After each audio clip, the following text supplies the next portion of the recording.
በስተቀር ወደ ውስጥ መግባት ክልክል ነው ይላል። ህግ ነው፣ በቃ ህግ ነው። መልበሻ ክፍል ውስጥ አይገባም። ጋዜጠኛ እንኳን አይገባም። ፒች ውስጥ አይገባም። ሜዳ ውስጥ አይገባም። ቲክቶከሮች አይስሩ አይደለም ይስሩ።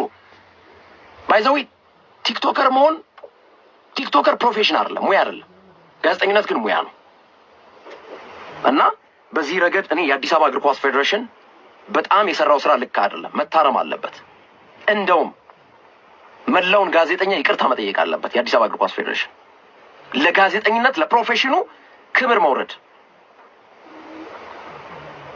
በዚህ ደረጃ ጋዜጠኞች እንዲሰደቡ እንዲዋረዱ መንገድ የከፈተው የአዲስ አበባ እግር ኳስ ፌዴሬሽን ነው። መሳለቂያ ለማድረግ የተሄደበት ርቀት አሉላ አይደለም የተነካው፣ መላው ጋዜጠኝነት ነው የተነካው። ስለዚህ ሙያችን ሊከበር ይገባል። እኛ እስከ ማታ የምንዘግበው እስከ ማታ መረጃ የምናቀርበው ኮሜንታተር የምንጮኸው ብዙዎቻችን ጉሮሯችን ይታመማል እኮ። ያንን ችለን የምንመጣው አትሊስት ኦዲየንሱን ለማስደሰት ነው። በቂ ክፍያ ተከፍሎና አይደለም እኮ። እና ከዛ አንጻር መታየት መገምገም አለበት።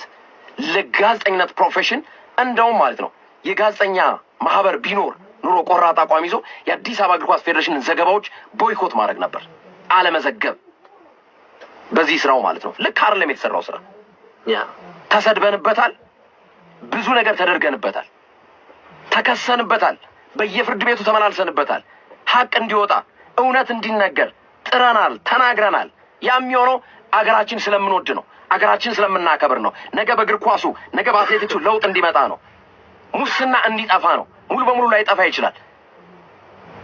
ከእያንዳንዳችን መቀነት እናት ላይ እየተወሰደ ከእያንዳንዳችን ገንዘብ አገራችን በስፖርቱ ፈቅ ትላለች ብለን የምናስበው ከመንግስት ካዝና የሚወጣው ገንዘብ። ስለዚህ ሙያችን ይከበር። ሲሪየስሊ ማህበር ስለሆነ ነው እንጂ የአዲስ አበባ እግር ኳስ ፌዴሬሽን ማንኛውም ስራዎች ቦይኮት ማድረግ ነበር።